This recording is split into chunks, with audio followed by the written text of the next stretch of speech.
So I wanted to be real authentic about it, so I went out to a pig farm, and I wallowed around with the pigs for a couple of weeks. I come back to the studio, they kicked me out and said, go home and take a bath. Which I did when I come back. I said, if a pig could talk, he'd talk with a grunt. You know, wait. That's what Porky Pig does with you, the pig voice, with a grunt.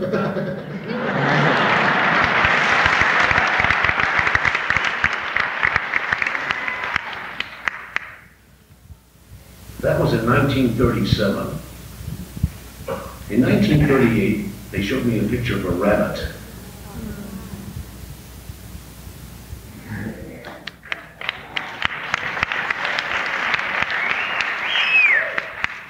You know what they were going to call him? They were going to call him the Happy Hare. And he was supposed to say, hey, what's cooking? So I went to Mr. Schlesinger and said, look, why don't you name him after the man who drew the first picture of him? His name was Bugs Hardaway. Why don't you call him Bugs Bunny? He thought that was a good idea. And I said, instead of that corny expression, hey, what's cooking? Why don't you use a modern expression, which was modern then? I said, hey, what's up, Doc? And he thought that was good. So that's how Bugs got his name, and his, what's up, Doc?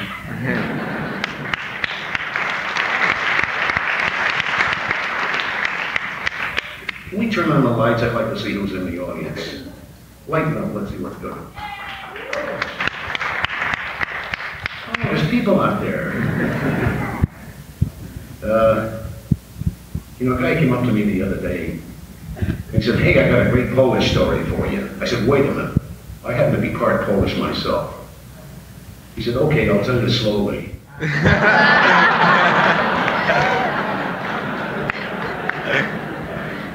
says, do you know how a Polish woman teases her hair? I said, how? He says, and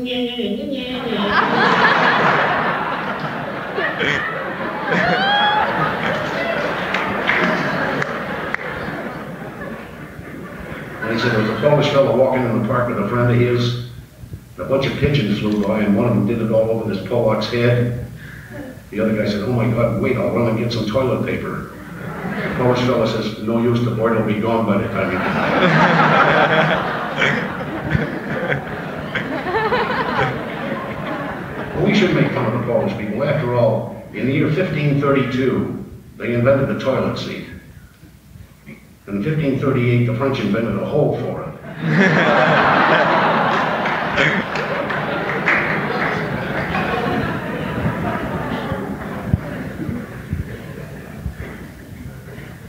Well, this character, Bugs, I know is a tough little stinker.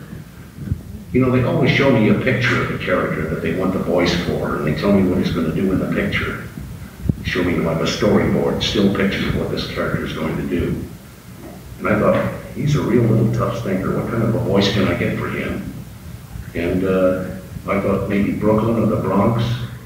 So I put the two of them together. That's how I got the voice for Bugs down.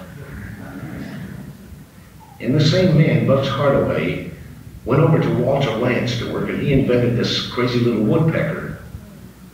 And he asked me if I could create a voice for Woody. Well, I remember when I was in high school, we had a hallway that had a terrific echo to it. So one day I tried this echo, or I tried this laugh to see if I could hear the echo. And I did this. And I ran down the end of the hall. I bumped into the principal. He says, what are you running and laughing like crazy for?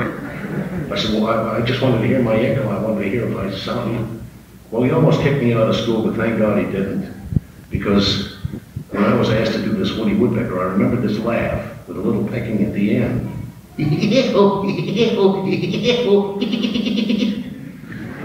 That's how I became Woody Woodpecker. But you know, after I was contracted to Warner's, I told Walter Lantz that I couldn't do it for him anymore. He'd have to find somebody else. So he finally found one woman that could come close to doing the laugh. Her name was Grace Stafford. Now I say this as a joke, but I think it's the truth. He didn't want to lose her, so he married her. It's now Mrs. Walter Lantz, Grace Stafford. You know, I've got a picture here that is a kind of crazy picture. I did all of the voices in this thing. It's an Academy Award winning picture. We have an Oscar for this one. But in this picture, I do every voice, including the crazy dragon that sneezes. And there's one character in this cartoon. I'm not going to tell you who he is, but I know you're going to guess it as soon as you see him. It's called Nighty Night Bugs. Hope you like it.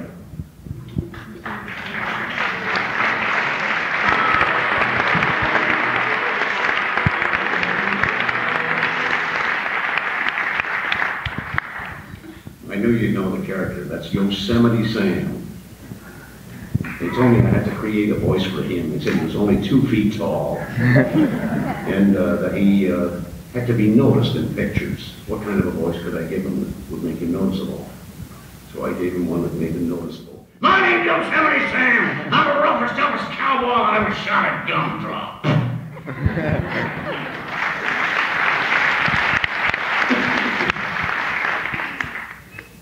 You know, finally they showed me a picture of a rooster.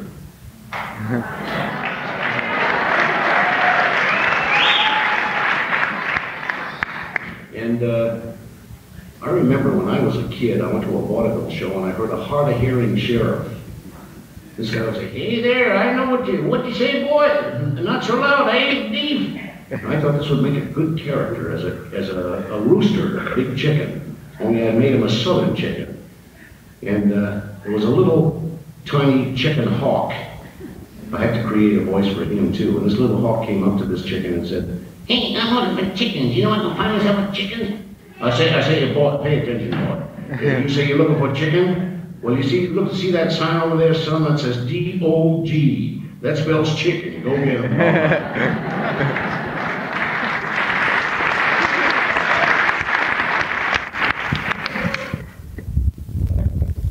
Several voices from Mr. Schlesinger. I went to him and I said, "Mr. Schlesinger, I want to raise."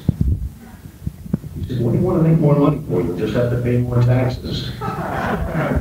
That's a story.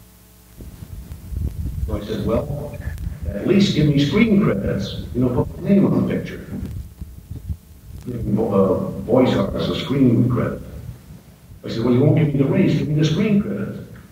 He said, "Okay, we'll say voice characterization Mel Blanc. How's that?" I said, "Fine." So I'm so happy that he didn't give me the raise and just gave me the screen credits instead. I was the first one ever to receive a screen credit for a cartoon. Well, people started realizing it was me doing the voices. And many of the radio people at radio shows then knew it was me doing the voices. They called me in to do special voices for them. At one time I was doing 18 transcontinental shows a week. And I made much more than the raise he would have given me. Some of the shows I did were Joe Penner. Does anybody remember a Joe Penner show? This little guy said, "You want to buy a duck?" And then there was the Burns and Allen show. I was the happy postman on that. The little guy that delivered the mail and said, "Here's your mail, Mrs. Burns."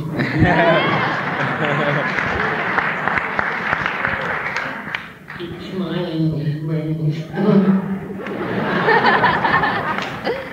And the Abbott Costello show, I think I did one of the voices I did was a little Scotsman. Says, "Get your finger off the buzzer, you're using up the electricity." And on the Judy Canova show, I did that little character, Poncho. Says, "Pardon me, we're talking in a patient, Nina." And, I worked on Al Pierce, Al Jolson, Jack Carson, Robert Benchley, Jack Benny, Fibber McGee, and Molly. On the Fibber McGee and Molly show, I was the guy that came in and was just electrocuted by 200,000 volts. And Mr. McGee said, "Did it bother you?" I said, "Well, it made me speak with a little static in my voice." Well, you know, Jack Benny had seen that I was doing the voices, and he called me in. He said, "Mel, I've got a bear in the basement. His name is Carmichael, and he's guarding my vault. He's already eaten the postman. Can you think of a growl for this Carmichael, a bear?" And I thought for a moment. I said, "Yes, I think so." He said, "What would he sound like?" I said, "Maybe like this." He said, "Great, mate, you're on next week." For 6 months, that's all I did was a growl of a bear. Finally, I went to him and said, "You know, Mr. Benny, I can also talk." Little Jack fell down. He said, "I'll have the writers write something in for you." So they wrote in some crazy stuff. And one of them was the train caller at the Union Depot. Whenever Jack left town, he left by train. And I was the train caller on the depot that said, "Train leaving on track 5 for Anaheim, Azusa, and Cucamonga."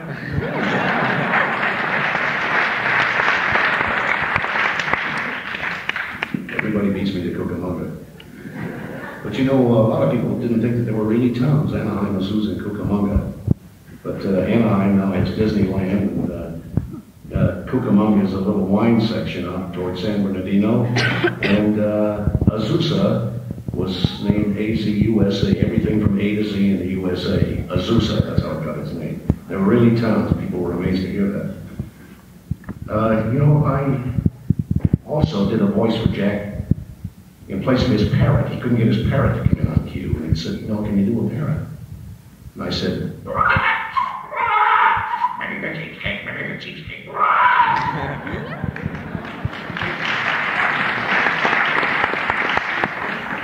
almost got fired for saying that. There was another thing that actually happened. This was a true story. The sound effects man was supposed to play the sound of his motor, his Maxwell, and they had it on a phonograph record. And when they wanted it to go slow, they would hold their finger on the record to slow it down and make it stop. And one day it came to the cue for the Maxwell to slow down and stop, and I saw that the sound effects man didn't have the electrical plug put in the socket. So I jumped up to the microphone and I made like a Maxwell.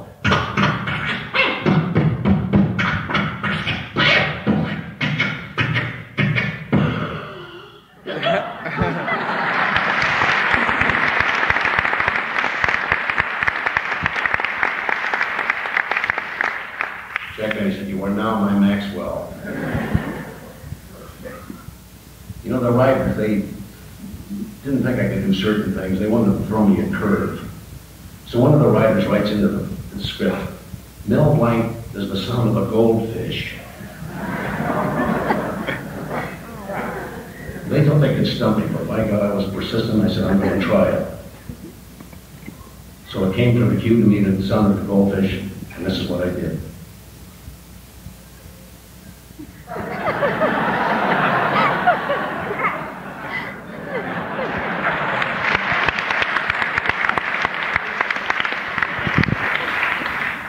Well, he still tried to throw me a curve. We were visiting Epsom, you know, Epsom Downs, where they have the horse racing track.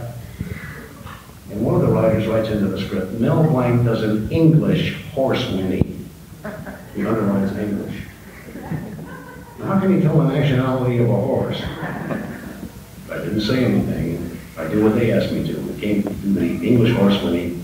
I went to the microphone and did it like this. Oh.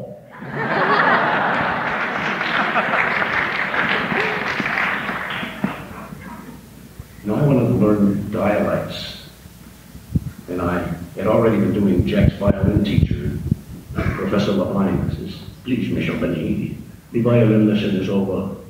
Take the ball and chain off my foot and let me go home." What a tone your fiddle brings on, how I wish it had no strings on. But I wanted to learn some other dialects. I wanted to learn the Japanese dialect. So I went into one of these little produce markets that has fruit and vegetables. There was a little Japanese man there, and I walked up to him and I pointed to a vegetable. I said, "What do you call this?" He said, "Oh, that's a hedoretos." I said, "What?" He said, "Hedoretos." I said, "Oh, that's the same as this over here." I said, "Oh, no, altogether different. That's a head of cabbage. You see, head of cabbage, hedoretos, altogether different." Well, I had to buy something from him, but I sure got his dialect. And you know where I live now in the Pacific Palisades, there's many canyons, and this story is about a Japanese farmer who had 3 sons. This is many, many years ago. They didn't have plumbing in the house. They had those outhouses. So one day this Japanese farmer, he called his 3 sons in. He said, "Oh, number 1 son, you push outhouse into canyon?" "Oh, no, father, not push outhouse into canyon." "Number 2 son, you pushing outhouse into canyon?" "No, father, not push outhouse into canyon." "Number 3 son, you pushing outhouse into canyon?" "No, father, not push outhouse into canyon." As my sons, I must tell you a story. Once upon a time was a little boy. His name, George Washington. Very nice little boy, but sometimes quite mischievous. So one day, he take his hatchet, and he chopped down his father's cherry tree. His father come home and say, who chopped down my cherry tree? And little George, he say, Father, I not can tear a rye. I chopped down your cherry tree. So, because George is honest little boy, he tell his father truth, his father not punish him. Later on, little George, he grow up, become president of the United States. No, number one, son, you push out us into canyon? No, father, not push out us into canyon. Number two, son, you pushing out us into canyon? No, father, not push out us into canyon. Number three, son, you pushing out us into canyon? His father, I not can tear a rye. I am pushing out us into canyon. When he says this, the father beats the hell out of him. Kid is laying on the floor and he looks up at his father and says, Father, why you strike me? You tell a story about little George Washington. He chopped down his father's cherry tree. His father come home and say, who chopped down my cherry tree? Little George say, Father, I'm not can tell her right. I chopped down your cherry tree. He tell his father truth. His father not punish him. Why you punish me, father? The old man says, because George Washington's father not was in cherry tree when he chopped it down.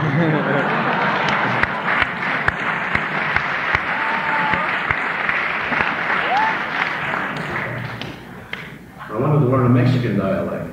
So we were building a house.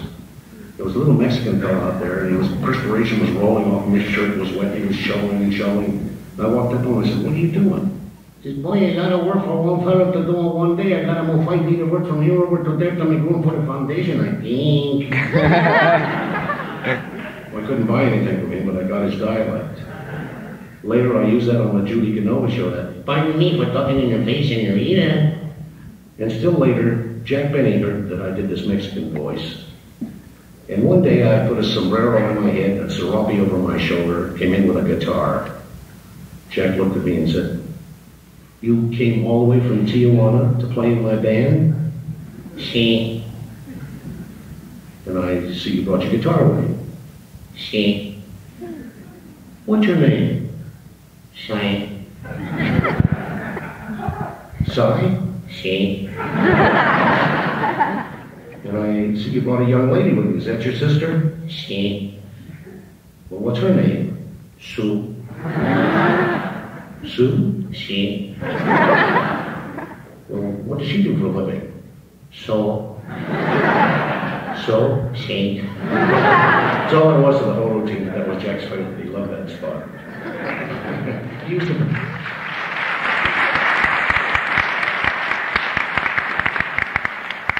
He used to break up at every rehearsal and say, I'm not going to break up on the show. Come to the show, he'd break up every time. He just nuts about that spot.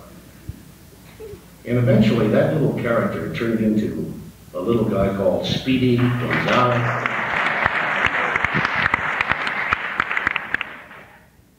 Speedy Gonzalez is best in Mouse Mexico.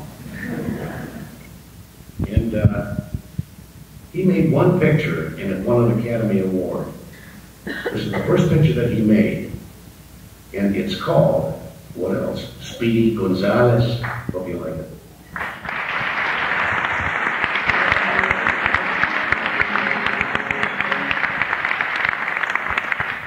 I think you see it all. They showed me a picture of a little French skunk.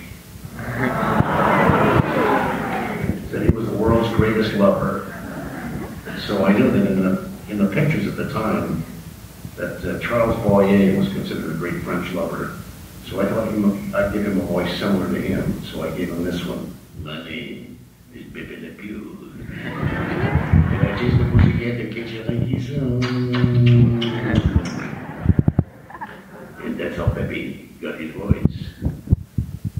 You know, 19 years ago, I had a very bad accident in which I was almost killed. This is right in Hollywood, rather than on Sunset Boulevard near UCLA. Kid said he lost control of the car, and he hit me head on, demolished my car, completely knocked me out, and took the fire department half an hour to cut me out of the car. And they put me in a sack and carried me to UCLA, which thank God was very close. And I was unconscious, didn't know anything. I was unconscious unconscious for 21 days. In fact, I was so far gone, right after the accident, they had me in the obituary column in Honolulu. They thought I died. But I kind of fooled them. But during that time, I got over 20,000 letters, mostly from children. That's why I have such a fondness for kids now. And these kids would write to me and say, please, Bugs Bunny, get well, we love you. And they wanted to show how much they really love the character and the characters that I do. They would give me something dear to them, like a stick of gum or a penny or a nickel. Say, please, Bugs Bunny, come back. Please be well, we love you. Well, I got a very great fondness for children. And since that time, I've been especially nice to them. And I go to all crippled children's hospitals that I can possibly go to. To the Shrine Hospital, for example. I happen to be a Shriner myself. And I go to these crippled children's hospital and just to see them get away from their pain. They're in chairs and in traction and in braces and so on. Just to see them laugh for a half hour makes me feel very wonderful. And I'm glad I do that.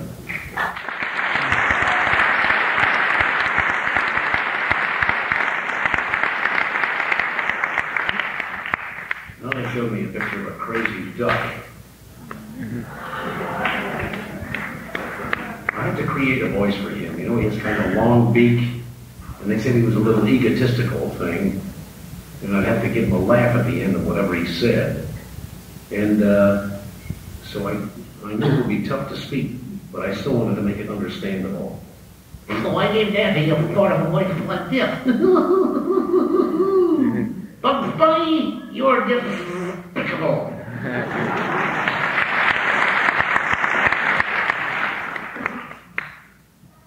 The next two characters were quite simple for me to do. One was the Roadrunner.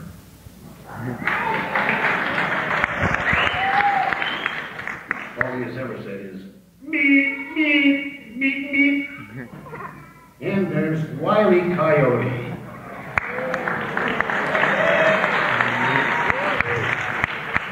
That poor guy, he never gets the Roadrunner. A lot of kids say to me, why doesn't he ever catch the Roadrunner? If he ever does, the pictures are over. But you know, in a lot of these pictures, people say, how come you use so much violence? I say, what violence? So you see this poor guy fall off an 8,000-foot cliff. In the next scene, he's back chasing the Roadrunner. Like you saw the bridge fall on Yosemite Sam. The next scene, he's back chasing bugs. I said, it's purely for comedy purposes. Just a parody on actual violence, sort of a slapstick violence. So please don't say that it's actual violence, because it's not. Nobody ever gets killed in a Warner Brother cartoon. That's violence. So there are two other little characters. One was a little tiny baby bird. His name was Tweety. I knew he was a baby bird. I had to give him a baby voice. Oh, I thought Woody did. I didn't see a Woody did. Sylvester was a big floppy cat. I had to give him a little floppy voice. You better to the ball, Woody cat. Flopper and the flicker cash. And Sylvester has a little son. His name is Sylvester Jr. Now he doesn't spray like Sylvester does. But he lifts quite a bit. He says, Father, why don't you get that kangaroo? That's such a big mouth. Don't make him, Father. I'm ashamed of you.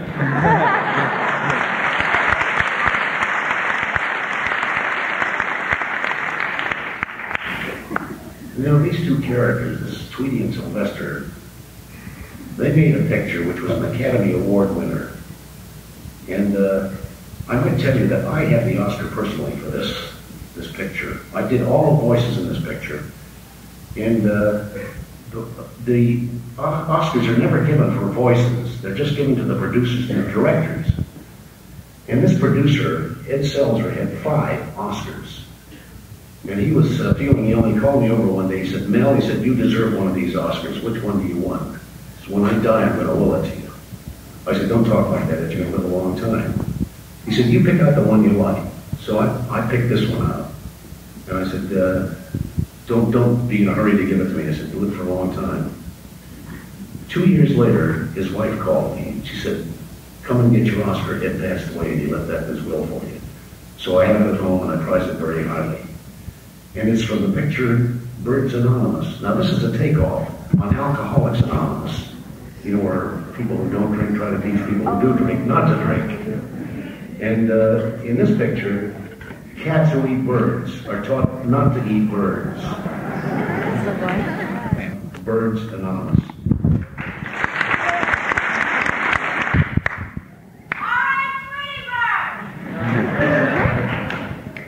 You want Tweety Bird? I like him too. He paid me once some money.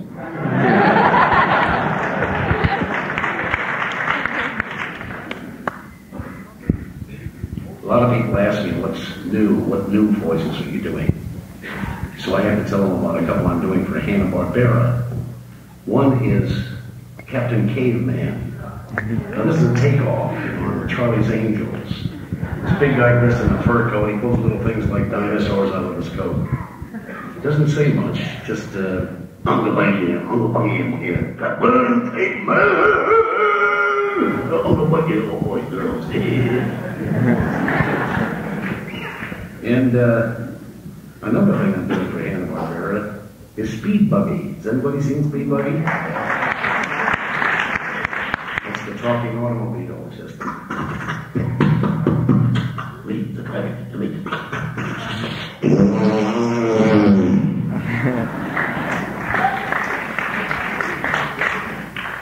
There's one that I don't know whether you know about it or not, but that's Buck Rogers in the 25th century. He's got a little robot, his name is Tweaky. I'm the voice for that, and all he says is, Buck, you're my kind of guy.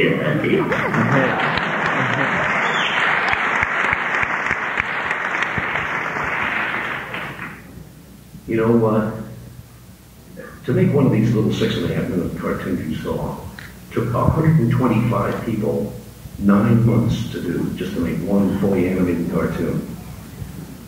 And even at the time, it cost around $50,000.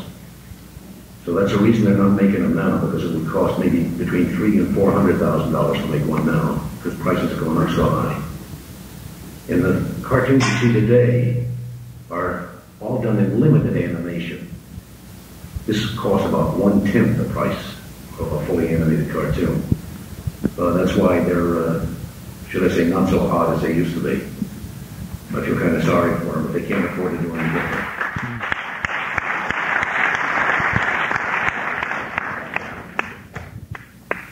You know, I didn't tell you too much about Porky Pig. So I've got to tell you about two guys walking down the street. One of them talked just like Porky. As they're walking along, this guy says, "Hey, did you see that? Did you see that? Did you see that? Did you see that?" The other guy says, "Did I see what?" Says that good. Too late, she's gone. Walk along a little further, the guy starts again. "Hey, did you see that? Did you see that? Did you see that? Did you see that?" The other guy says, "Did I see what?" Says that too late, she's gone too. Walk along a little further, and the guy starts again. Did you see it? Did you see it? Did you see it? Did you see it? By this time, the other guy's disgusted. He says, yes, I saw it. Southern guy says, "Then how come you stepped in it?"